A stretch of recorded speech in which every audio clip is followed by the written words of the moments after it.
NTA close the gap between the different classes to bring joy to a greater number of the citizens. We are not distracted in our genuine commitment to development, President Buhari assures as performance review retreat closes. From the valley of Argungu down to close to Benin Republic, all that area is submerged by flooding. House Caucus sends SOS on arresting ravaging floods for food security. We need massive investments. We need massive training of our teachers in terms of modern curriculum. How will current realities in teaching and learning be institutionalized in the quest for literacy for all? Good evening and welcome to the Network News tonight. Reaching you live from Abuja.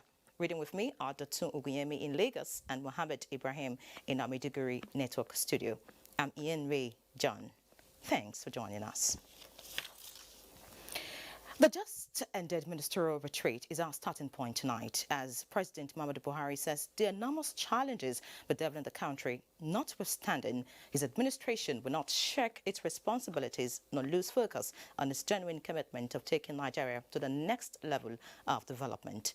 Consequently, he warned that insufficient collaboration, coordination and synergy amongst MDAs in the implementation of policies and programs will not be tolerated. State House correspondent Adamu Sambo has details. On behalf of the people of Nigeria, I demand the uttermost level of performance, deliverables and results. President Muhammadu Buhari noted with satisfaction that in spite of the multiple challenges inherited by his administration, progress has been made on all fronts towards addressing the nation's fundamental problems of security, economy, and corruption. We are proud of our achievements and we should blow our own trumpets. I have to charge all of you to defend the government vigorously and not allow irresponsible and politically motivated activists to keep spreading patent falsehoods about this government. Information to the public should be better packaged. Go on the offensive. The president expressed confidence that the lessons learned in the last 1 year in the implementation of policies, programs, and projects, as well as the experiences shared at the retreat, will serve as a needed tool to propel every ministry to the next level of achievement. The thrust reposed in us by Nigerians remains the ultimate driving force. We cannot afford to lose focus regardless of the challenges. Our eyes must therefore remain fixed on the ultimate goal. More than ever before, I charge us all to play as a team because that is what we are. In this regard, I have directed that a central delivery coordination unit at the Office of the Secretary to the Government of the Federation should be revived to ensure the much-needed synergy and focus on results. While reassuring Nigerians of the resolute commitment of his administration towards improving quality of lives and uplifting 100 million people out of poverty, President Buhari said the aim is to close the gap between the different classes to bring joy to a greater number of the citizens. I have directed the Minister of Finance, Budget and National Planning, the Governor of the Central Bank of Nigeria, and all other responsible agencies to ensure speedy and timely release of funds to MDAs for implementation of the 2.3 trillion naira economic sustainability plan and the capital projects in the 2020 budget. I also enjoin ministers to ensure that funds released are utilized efficiently and transparently. The Nigerian people, he re-emphasized, expect nothing but dedication and commitment by all in government. in the implementation of policies and programs to not only improve their standard of living, but set the country on the path of prosperity. Secretary to the Governor of the Federation, Boss Mustafa, said the retreat afforded participants the opportunity to undertake an objective assessment of efforts at the execution of the contract signed with the Nigerian people since the re-election of the Buhari presidency. I assure you once more that we shall not rest until our goals are achieved. Under your leadership, Nigeria must and it shall change for the better. And as the retreat comes to an end, expectations are high for a result-oriented year with tremendous benefits that will continue to change the lives of Nigerians positively. From the State House, Adamu Sambu, NTA News. Meanwhile, the focus of the Economic Sustainability Plan programs, as often explained by Vice President Yemi Osinbajo, is to prevent the nation's economy falling deep into recession during and after the COVID-19 pandemic. The Vice President, in his presentation at the Ministerial Performance Review Retreat, says though the federal government has commenced the implementation of the 2.3 trillion naira stimulus package, the economic distortions and hardship caused by the COVID-19 pandemic required the relevant ministers and stakeholders to expedite action on the plan adopted to mitigate the effects of the crisis on the economy. Jide's Onifede's report will be brought to you in the course of the bulletin. In other news, the All Progressives Congress Governors Forum has commended the federal government for successfully getting the UK Commercial Court to order stay of execution, which also suspends any penalty against Nigeria in respect of the $9.6 billion Process and Industrial Development P&ID debt judgment against Nigeria.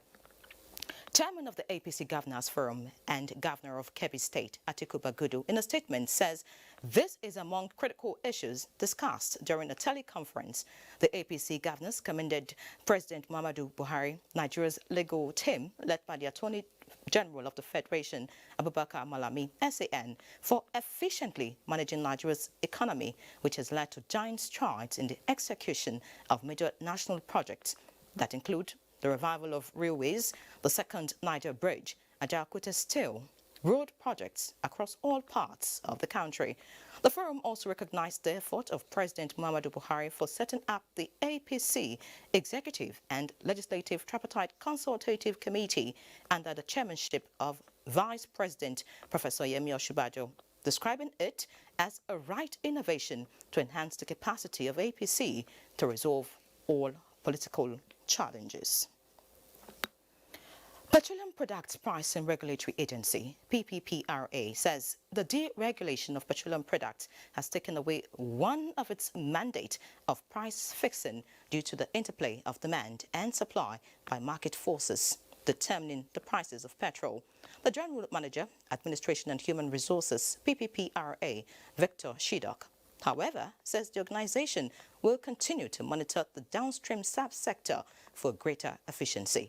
Lydia Sampson reports. The petrol pump price hike has remained on the front burner in the country, with different stakeholders calling for understanding from members of the public on the position of government. Despite the understanding that it is a consequence of market forces, experts say it is expected to ease. As a follow-up to the press conference by the Minister of State Petroleum Resources on the matter, the Petroleum Products Pricing Regulatory Agency, PPPRA, and the Petroleum Products Marketing Company, PPMC, were scheduled to interact more with journalists to address all the grey areas. However, various key players, including the President, has been speaking on the matter. With government pronouncement that the sector is deregulated, it means prices strictly will be based on the forces of demand and supply. You could have a regulator that always stand and remain a watchdog to see how these forces, are being played out, how the interests of both operators and consumers are being taken care of. He said the deregulation is coming with some challenges because most marketers are still understudying the process, stressing that other products already subsidized are not generating heated controversies because of the overdependence on petrol, which will ease up with the introduction of more alternatives. In Abuja, Lydia Samson, NTA News. And in agriculture, devastation of farmlands by flooding across communities is a setback to federal government's policy of improving rice cultivation for local consumption.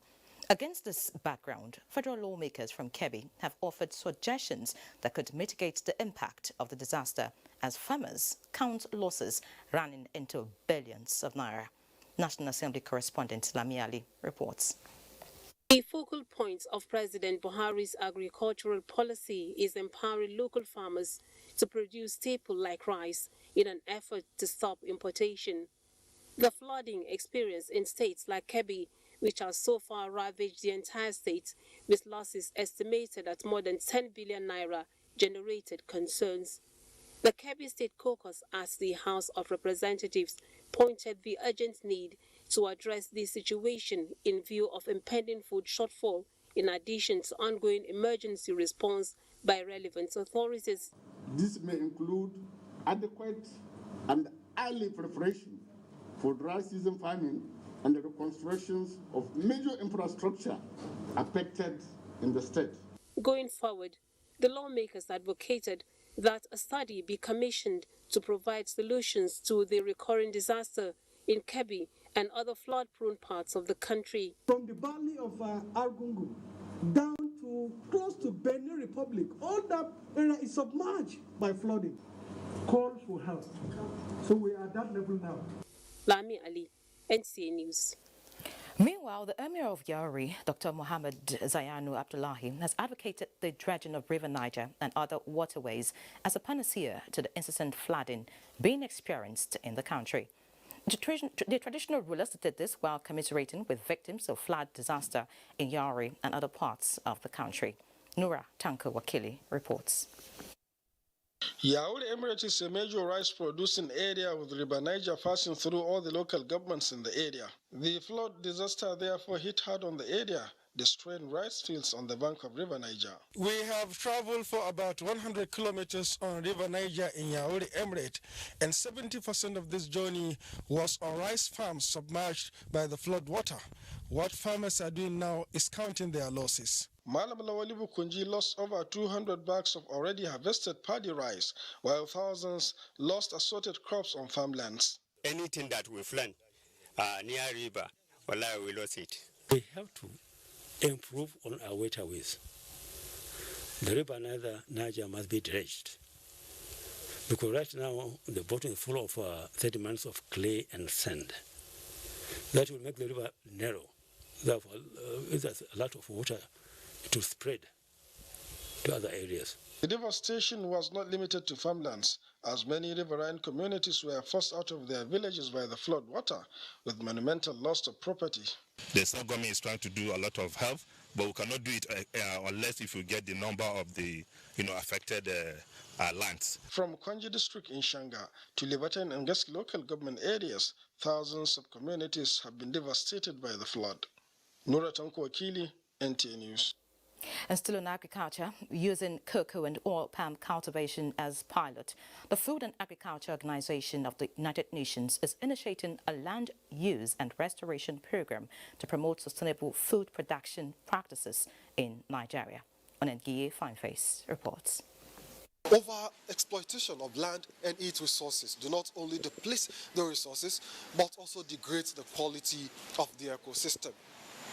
As Nigeria strives to actualize food security, sustainable land use and landscape management becomes imperative for sustained food production. Into massive agricultural Conversations at this Inception workshop, courtesy of the Food and Agriculture Organization of the United Nations in collaboration with the Global Environment Facility, are centered on the best ways to use land resources to produce food in a sustainable manner. The project will therefore take into consideration the inherent potential of the Nigerian rainforest, which is classified amongst the biodiversity hotspots in the world. The focus of this phase is cocoa and oil palm production in Cross River and Ondo states as pilots for food systems, land use and restoration program funding in the Niger Delta region of Nigeria. We are really promoting the climate-smart agricultural practices among our smallholders farmers. And at the very same time, repositioning the environment for the sustainability of our continuous existence. Our technical session of the workshop will articulate best practices for land use and sustainable food production. In Abuja, on NTA Fine Face, NTA News. We head to Kaduna now, where rehabilitation of Rigachikun Bridge is taking new dimensions with the passing of days. The engineers are waking up to new challenges which threaten the integrity of the two bridges. Abdullahi Mohammed reports. Work has progressed on the Rigachikun Bridge. We have observed that the engineers have successfully excavated the wet soil that form part of the transition base, which caved in about 10 days ago. What they have brought in now are boulders and concrete to refill that transition base. And over there, we have reported about 2 days ago that the other transition base of the same bridge is also caving in.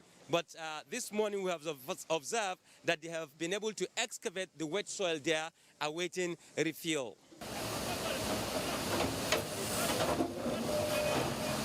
What remains mind-boggling lies on the bridge, which carries the traffic while the other one is closed for repairs.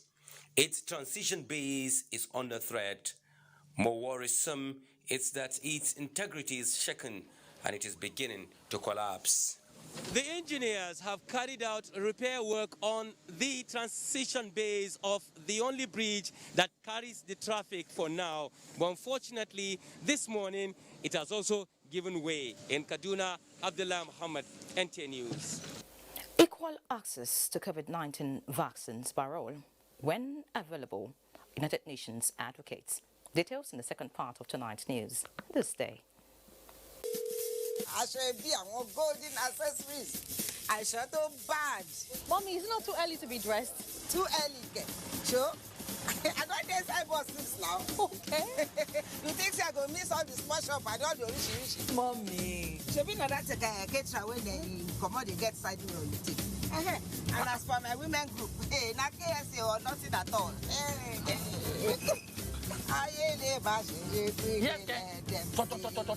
Now when you get out? You're familiar, Jerry. My pikin. Mommy, your credit still there, so? Of course now. Now we dey fetch credit like water. Trust me. Talk non-stop for just 11 kobo per second to all networks. Dial star 311 hash.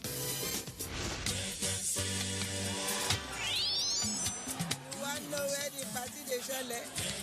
Right here. Limited.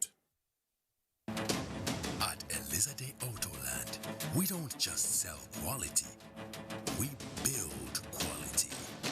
JAC Motors, assembled in Nigeria by Elizade Autoland.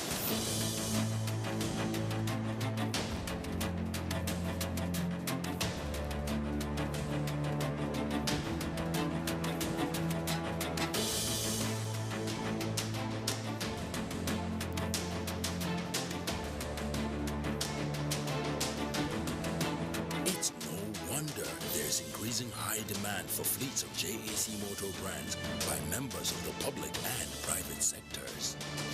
JAC Motors are clearly built with one purpose in mind. They are built to serve. Elizade Autoland, sole distributor of JAC Motors in Nigeria.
uncertain times, one thing's certain. We're in this together. So Clean Protect, the antibacterial detergent that removes 99.9% germs while it cleans. Because germ-free clean is the real clean that we all need. Do your best to protect your family. So Clean Protect. Who says we have to go back to normal? What if we choose to be open and say, I will never call my job unimportant again. I refuse to be a stranger in my own living room. I'll lead like a woman, and I stand by every word I say. Make my vote count, make my voice heard today.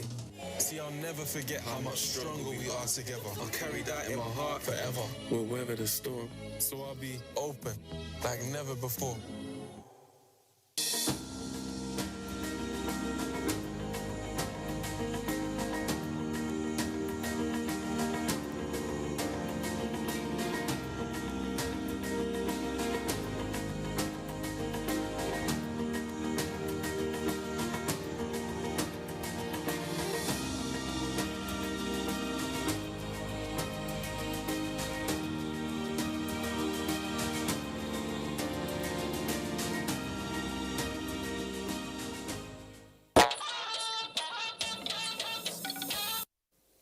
Thank you for staying.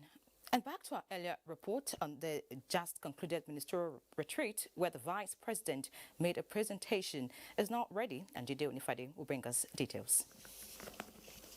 The Economic Sustainability Plan and the programs were designed to do certain things. First, the fiscal measures, as you've seen, are to safeguard revenues, to reduce non-essential spending. There were, of course, many monetary policy measures. The plan is outlined into 5 major areas. First is mitigating the shock through fiscal measures to safeguard revenues. Second is tackling vulnerabilities through building a resilient health sector and social investment programs, among others. Third is job-intensive interventions through food for all, jobs through homes, and jobs for youth and women. The fourth is rescuing businesses through guaranteed offtake schemes for micro, small, medium enterprises and small, medium enterprises survival fund. The plan, as I said, is to ensure that in each one of these programs, we're engaging as many Nigerians as possible. The fifth being repositioning of the economy through cross-cutting imperatives for a post-COVID-19 economic recovery. Financing these programs runs into trillions of naira, and the central bank is expected to play a major role in lending bulk of the fund, while ministries, departments and agencies, states and local governments and the private sector are expected to partner. This is what some of the ministers say after the retreat. You look at our half-year GDP, it was projected that it was going to be -4, but it is -2.1. So we still really have a lot of opportunities to reverse the trend to ensure that we go into a positive GDP. We've been told by Mr. President that we should not disappoint the trust he and Nigerians put in us. We should go back and do even much more better than what we have done the last 1 year. Well, this is fantastic. I don't think any government has ever done this. And I believe strongly that the president is not only on course, but he has shown his love for Nigerians. It's been a very, very interesting 2 days. A lot has been cleared up, but the most important thing is that it has been agreed that there has to be synergy between the different ministries. I can tell you that every minister here today is charged, is willing to deliver on Mr. President's mandate so that we can touch the lives of Nigerians. 68 days since the commencement of the Economic Sustainability Plan, and the Vice President is emphasizing the urgency involved, calling on the ministers and other stakeholders not to remove foot from the acceleration pedal, saying time is of essence. From the banquet hall of the State House, it's Jide Onifade, NTA News. Many thanks, Judy. And away from the State House now, the 8th of September was proclaimed International Literacy Day by UNESCO in 1966 to remind the international community of the importance of literacy for individuals, communities and societies, and the need to intensify efforts towards a more literate society. The focus for this year is literacy, teaching and learning in the COVID-19 crisis and beyond. Correspondent Olayinka Ojo in this report takes a look at the role of educators in teaching effective instructions that can be used in adult literacy programs. Your eyes and spell me the word ball. Since 1967, International Literacy Day celebrations have taken place annually around the world to remind the public of the importance of literacy. Despite progress made, literacy challenges persist, with at least 773 million adults worldwide lacking basic literacy skills. The recent COVID-19 crisis has been a stark reminder of the existing gap. We need massive training of our teachers in terms of modern curriculum, in terms of where the world has taken us now after COVID-19, which is that beyond face-to-face learning, we need to adapt technology. Adult literacy programs have been non-existent in the initial education response plan. So, most adult literacy programs that did exist were suspended, with just a few courses continuing virtually through television and radio. Sustainable Development Goal 4 has as one of its targets ensuring all young people achieve literacy. I want to become a doctor to treat those people who are not fine and sick. How can we effectively position youths and adult literacy learning in global and national responses for a resilient building phase? We are training over 30,000 women and girls on second chance education, because these were individuals, they were not opportune to go to the four walls of the classrooms. Educationists are of the consensus that literacy increases job opportunities and access to higher education, as the understanding of the substantive human rights should be a common knowledge to Nigerians. And considering that education for all is the goal of a truly literate society, joining me now in the studio is the Executive Secretary, National Commission for Mass Literacy, Adult and Non-Formal Education, Professor Abba Abubakar Haladu, to shed more light on achieving this goal. Many thanks for joining us, Prof. Thank you for having me. All right, looking at the numbers, UNESCO says around 800 million adults worldwide lack basic literacy skills. Looking at Nigeria specifically now, would you say you're satisfied with our status? No, absolutely not. We are part of the countries carrying the burden of illiteracy in the world. And the available statistics show that close to 60 or even 60 million, above 60 million Nigerians, particularly youth and adults, are non-literate. And in addition to the over 10.5 million children that are out of school. So altogether, you find that close to 1/3 of the population of the country require literacy education. So it is a grim picture. Okay, now it's already a serious situation before the pandemic. Now with the coronavirus pandemic, of course, the impact on the education sector is, something we don't want to talk about. How has this actually impacted learning process in general, and what strategies have been adopted to lift adult literacy subsector? Well, with the pandemic, of course, it's a setback for education generally, both formal, but particularly the non-formal education sector has also been badly affected. Classes are closed down, except for some palliatives in respect of literacy by radio programs that have been aired in a few states. Learning isn't actually going as far as youth and adults are concerned. So it's quite a setback to the already bad situation that we're in as far as youth and adult learning is concerned.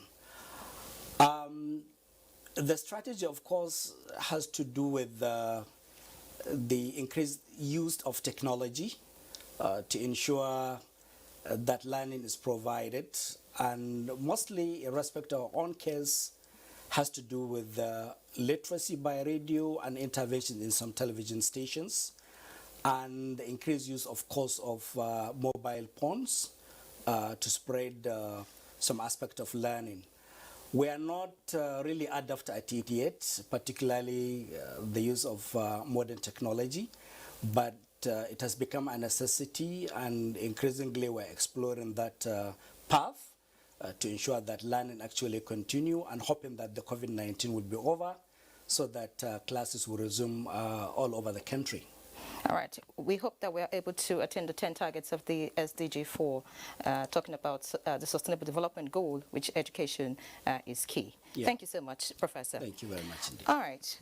A unified response to issues of global concerns is one of the lessons learned by the United Nations from the global fight against the coronavirus, as it pushes for equal access to vaccines by all countries when available. This was highlighted by the President, United Nations General Assembly, Tijani Mohamed Bande, during a virtual interactive session with journalists in Abuja. Chimobi Walter Unaji now reports. The global pandemic is bringing most countries to their knees in areas of health and the economy. But despite this, President, United Nations General Assembly Tijani Bande notes that Nigeria and some African countries have performed beyond expectation in the fight against COVID-19 through contact tracing, cure and management of the disease. He hinted that the United Nations General Assembly is advocating equal access to the vaccine when developed to ensure equity and fairness. Important for Nigeria, or Nigeria has taken a lead on, that the world community is also taken seriously. I talk about three things. One, of course, is the issue of poverty eradication. Another one is the issue of education. Another one is the issue of illicit financial flows. To mention, and of course, climate change. Four of these are important to Nigeria. The Anga president further reiterated the need for countries to share ideas and exchange technology, as it will help foster unity and reduce diplomatic tension among countries. On the Mali crisis, the Anga president noted that the United Nations is fully involved, though taking a cue from the ECOWAS, which is closer to the region, in finding a lasting solution to the crisis. In Abuja, Chimobi Walter Naji, NTA News. In line with its sustained efforts to achieve a zero reduction in road crash fatalities during the last quarter of the year, the Federal Road Safety Corps has commenced a robust safety awareness campaign in Calabar, Cross River State. The Corps Marshal, FRSC Boboye Oyemi, on a one-day working visit to Cross River State, is reawakening the consciousness of relevant stakeholders on safety management throughout the last quarter of the year. Maureen Liu Ajam reports. Road safety management in Calabar, Cross River State, is not without challenges, especially as it relates to the deplorable state of Calabar Itu Road while observing good traffic rules. The Federal Road Safety Corps boss, Boboye Oyeyemi, says the Corps recognizes this and affirms that there is no cause for alarm, as sensitization on safety management remains key to the Corps in curbing road crashes during the Ember months. We just commenced the Ember months patrol activities, and Calabar is my first point of call to be able to assess the level of preparedness and areas that we need to improve upon, especially these challenges at Calabar Dupani Uchu Highway, to know the number of personnel and other logistics to provide. As part of efforts to foster passion for excellence and road safety, the Corps Marshal interfaced with the Cross River State Governor Ben Ayade, represented by his deputy Ivara Isu, where he advocated collaboration for the establishment of a modern driving school in Calabar, provision of road signs to enhance effective safety management, while pledging support to the superhighway project of the Cross River State Government. The theme for this year's Ember Months campaign is Drive Safe, Stay Safe. In Calabar, Maureen Leo Ajom, NTA News. And away from road safety, after 16 weeks of intensive training, 36 officers of the Nigerian Air Force have earned the elite position of intelligence tradesmen. Defense correspondent Najatu Tijani reports on the implications of the young officers' course to national security. Smartly to receive their certificates as qualified intelligence officers, these pioneer graduates of the course at the Defense Intelligence College, Karu, will also need to be 2 steps ahead of criminal elements in order to turn the tide against security threats. Without good intelligence, you can't succeed in anything you do operationally. So we are very excited, and I want to congratulate the Chief of Defense Intelligence and the Commandant of the college. This course is coming quite timely, given the increased activities, in the Northeast and other parts of Nigeria. This resonates with squadron leader Igurube, best graduating student in the course. His dissertation on the potentials of intelligence in community policing is an indication that he and his counterparts are already thinking outside the box. With what we have acquired, contribute our quota significantly when we are tasked in the field to carry out our various assignments. The course is coming at a time when intelligence is greatly needed to overcome the security challenges being faced by the country. Najatu Tijani, NTA News. Now talking politics, caretaker and extraordinary National Convention Planning Committee of the All Progressives Congress says it is working to justify the confidence reposed in it by the leader of the party, President Muhammadu Buhari. Chairman of the Caretaker Committee, Governor Mai Malabuni, is engaging stakeholders as part of peace-building efforts. Salihu Abdullahi reports. The latest visitors to the APC National Secretariat are the party stalwarts from Taraba and Zamfara State. Their engagements with the Caretaker Committee were behind closed door. Former Governor of Zamfara State, Abdulaziz Yari, and the chairman of APC in Taraba, Ibrahim El Sudi, briefed the media after their deliberations. We are ready for reconciliation, and we are supporting the chairman and the acting chairman for any reconciliation ranging from Zamfara State to anywhere.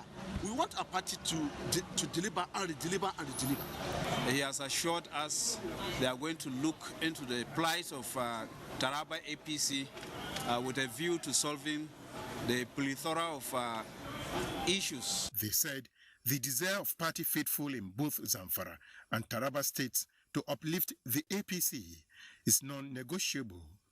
In Abuja, Salihu Abdullahi, NTA News. Meanwhile, the All Progressives Congress is touring the wards in Esan West and Igwebe with the message to vote for Pastor Izeyamu to drive his vision of development and prosperity of the state and its citizens. Agatha Egwariojo reports. Pastor Izeyamu met with the people of Ogwa wards 1 and 2. He told them that the public-private partnership and infrastructure and manpower development of his simple agenda will be effectively utilized to open up Ogwa and Esan West, as well as boost the socio-economic lives of the people. The APC candidate and members of his team also visited Amaho Ward 88 Igwebe. Pastor Izeyamu urged the people not to allow anyone to induce them financially, but should vote and defend their votes. Former national chairman of the APC, Adam Soshomole, said, based on his political and working relationship with Pastor Izeyamu, he is convinced that the APC candidate will move the state forward and should be voted for. Election, will you go for what you see or what you didn't see? What I see. So I think that you must be in a hurry for my kid to come. The APC family says they are pulling their forces to work for the emergence of Pastor Izeyamu, who they described as a grassroots politician. Agatha Egwariojo, NTA News. Time now to join Dotun Ogunyemi in our Lagos Network studio for latest stories around the zone. It's over to you, Dotun. Thank you, Hiere. Complementing warfare with youth empowerment is one of the strategies the Nigerian Maritime Administration and Safety Agency is considering as a way of ridding the Gulf of Guinea of maritime crimes. Director General of the agency, Bashir Jamo, while receiving Bayelsa State Governor Senator Doye Diri in Lagos, hinted that 3 states in the Niger Delta region will pilot the scheme. Michael Olaleye reports. Nigeria has about 3,000 kilometers of navigable waterways, which stretches from the Jew and Cameroon borders to the Atlantic Ocean. It is an exclusive economic zone with vast wealth waiting to be tapped, but impediments such as kidnapping, piracy, and other maritime crimes have become major problems, compelling the Bayelsa state government to collaborate with any agency in addressing the menace. The governor, armed with a long list of opportunities that abound in the maritime space, wants NIMASA to expand the tentacles of its Deep Blue project to calm the troubled waters in the region. And I believe that the wealth of this country, the wealth of Bayelsa State, is in the maritime domain.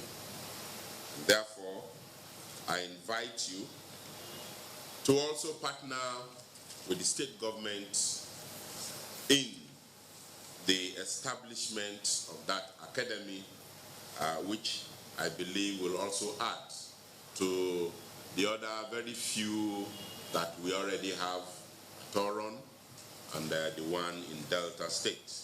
The Maritime Regulatory Agency sees the prospect as the beginning of a remarkable journey to shifting from an oil-based economy by capitalizing on Bayelsa State's blueprints aimed at solving the most crucial problem of security. For the Bayelsa State government to see how they can establish a wreck recycling industry where we can be recycling these wrecks after removal. These areas can give enormous employment for our teeming youth, that they are disturbing our waters with the issues of insecurity. The Nigerian Maritime Administration and Safety Agency says it is open to strategic partnership with individuals, groups or states that will complement its goal of harnessing the potential in the blue economy. In Lagos, Michael Olaleye, NTA News. The incidence of fire outbreak has been on the increase in recent times, and most of the cause has been attributed to power surge as a result of substandard electrical cables. This is why the federal government insists on retail of electrical materials in Nigeria. Administration is committed to enthroning a safer environment for Nigerians. To this end, federal government embarked on pragmatic strategies aimed at repositioning all emergency agencies in the state. It has put in place mechanisms for strengthening collaborative efforts among various agencies. To stem the tide of further fire disasters, a regulatory agency for standards seized and destroyed substandard cables loaded in 4 trucks during a surveillance exercise in the state. This cable, the value of the resistance will resist the flow of current in the cables. And when this flow of current is being resisted, it will generate heat. From the heat, it will get into fire. So that is why we are not allowing these cables to get into the market. The Standards Organization of Nigeria disclosed that the cables had all undergone full test and found to be substandard and life-threatening. This will require us stepping up our surveillance, then policing our ports, so that at least we ensure that these things does not continue to happen in our society. These things actually contains hazardous substances that are harmful to human health. And thank God they were not burned, because if they were actually burned, they will be emitting substances that are dangerous to the health of Nigerians. The organization admonished Nigerians to embrace the culture of compliance with high standards in order to avoid the repercussions. In Lagos, Lane Lenake, NTA News. Let's now take a break, after which we'll join Mohammed in Maiduguri for more reports on Network News.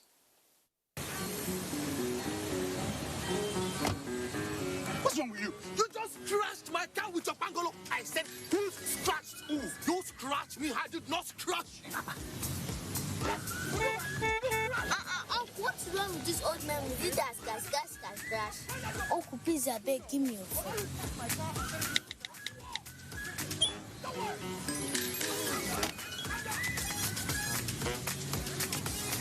And I'm calling the Abuja police. Who's the Abuja police? The director of the DSS is my cousin's husband. The head of service is my sister's fiance. Marcus, please, where the scratch is super dangerous.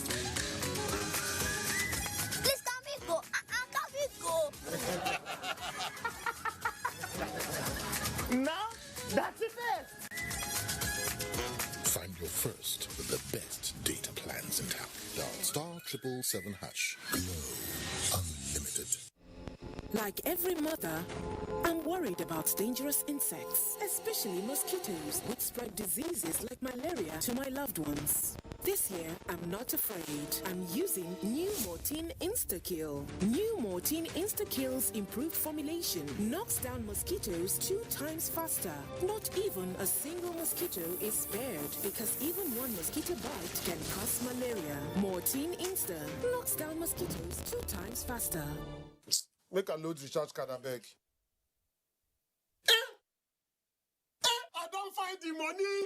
Plenty day to win for the 9 Mobile Mega Millions promo. 1 million naira for one person every day for 90 days. 2 smartphones every hour, every day for 90 days. 10 million naira start price day. New customers just come with side or buy a new line, and we go send you free 1 gigabyte plus 500 naira airtime. So make you the recharge 200 naira or more. Make you for the win. 9 Mobile. Issa too like football on top Go TV. So they him forget say him be best man for him party wedding. Amaka disappoint her bobo all because of football. Kola and the family supposed come out, but then gas change plans because for this new football season, Go TV get correct football action will make sense. Get Go TV decoder, we come with 1 month Go TV Max subscription for only 9,500 naira. Go TV, live it, love it. Make a load recharge card, I beg. I don't find the money. Plenty day to win for the 9 Mobile Mega Millions promo. 1 million naira for one person every day for 90 days. 2 smartphones every hour, every day for 90 days. 10 million naira start price day.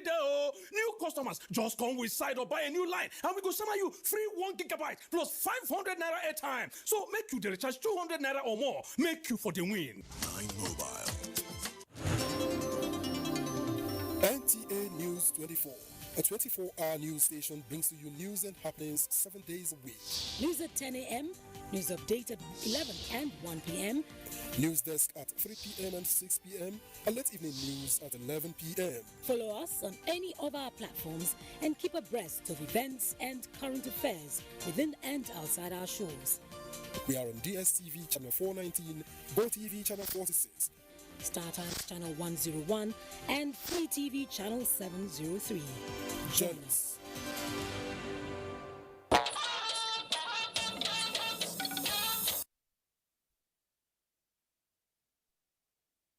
Welcome back to Network News from Maiduguri. The federal government has set machinery for the establishment of a rapid response intervention projects through the Northeast Development Commission, NEDC, to meet the developmental needs of communities affected by insurgency in the region. Managing Director of the Commission, Dr. Mohamed Goni Alkali, disclosed this while hosting delegations of Borno Chamber of Commerce, Industries, Mines and Agriculture, Bosima, and those of the State Education Trust Fund, as well as Federal Polytechnic, Damatru. The report. In its drive to maintain citizen demand-driven focus for interventions, the management of the NEDC regularly interfaces with concerned stakeholders. The Managing Director explained that each of the 6 states in the Northeast will have a focal person in the state offices that will liaise with state governments to draw up a master plan for development of the entire region. At the end of the day, whatever is the master plan, most of you will be the people who are going to execute it, because it's going to outlive everybody here, and then this is where we have roads, schools, and so on and so forth. Dr. Mohamed Goni assured Bosima that the agency will promote local content through engagement of local businesses and professionals under the chamber through its procurement process. He also assured interventions through the approved 6 billion naira Education Endowment Fund to Borno State Education Trust Fund for construction of classrooms, as well as provision of access roads, security lighting, and vehicles to the Federal Polytechnic, Damatru.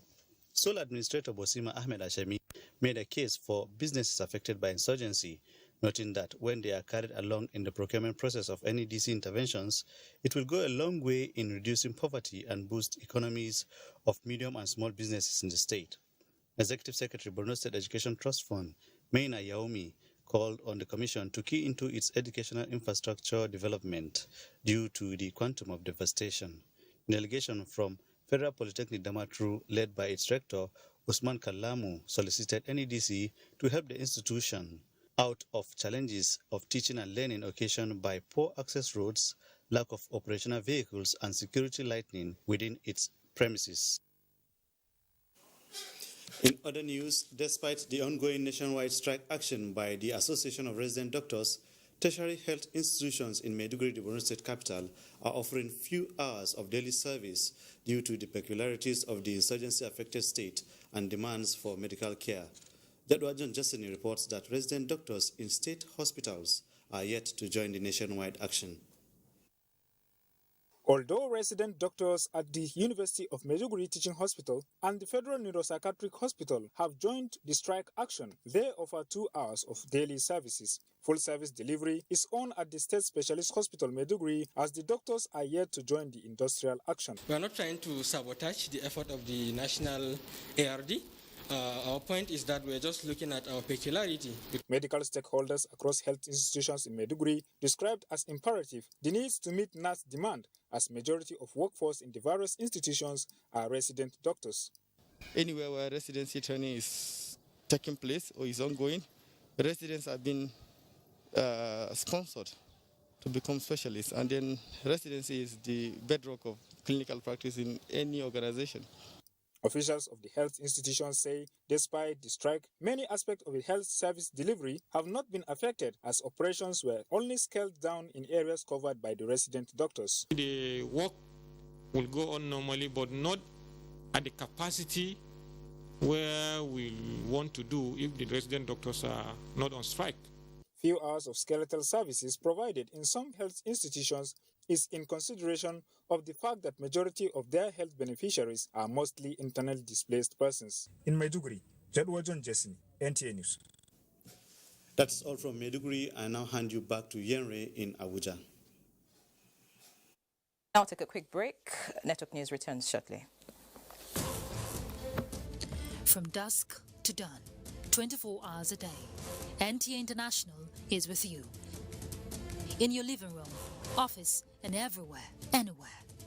We provide a company you desire in terms of balanced and up-to-date news, programs, and the best of entertainment.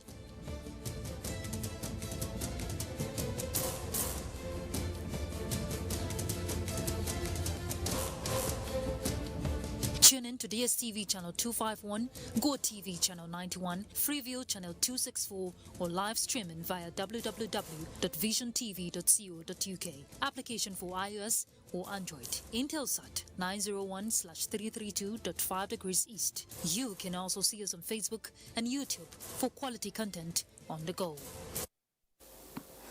Thank you for staying. We're not done with the ministerial retreat yet, as the National Assembly says public criticisms notwithstanding, it will always stand to be counted, and the genuine efforts are taking Nigeria to the next level of socio-economic development. Senate President Ahmed Lawan, who stated this at the just concluded Ministerial Performance Review retreat, said the desired legislative backing will be provided to support the execution policies, programs and projects for national unity, stability and prosperity. This 9th National Assembly, sir, believes in you, believes in this administration, believes in the supremacy of our party, and therefore almost everything that was requested of us was given.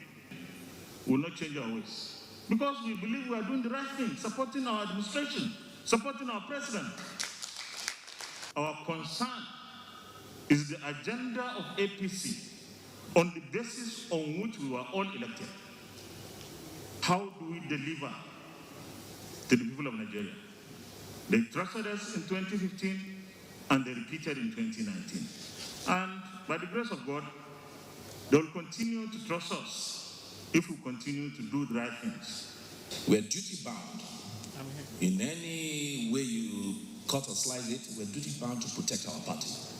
That is what we are supposed to do as head of the, as legislators and as head of the chambers. And we're committed to Mr. President's agenda in certain areas, corruption, security, and all of that.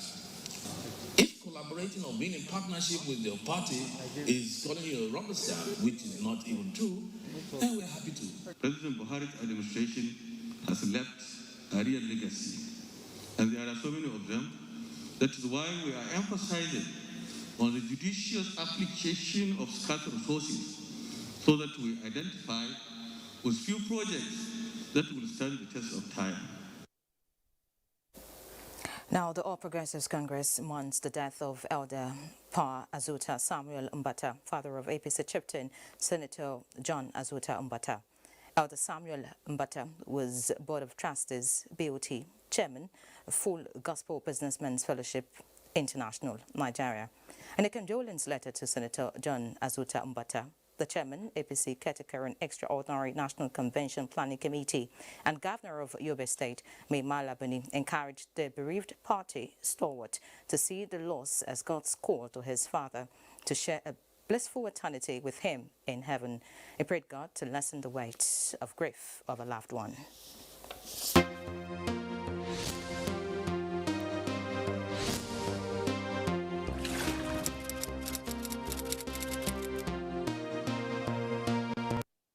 Let's continue to fight against rape and rapists. That's Network News Tonight. Many thanks for being a part of it. I'm Ian Ray John. Good night.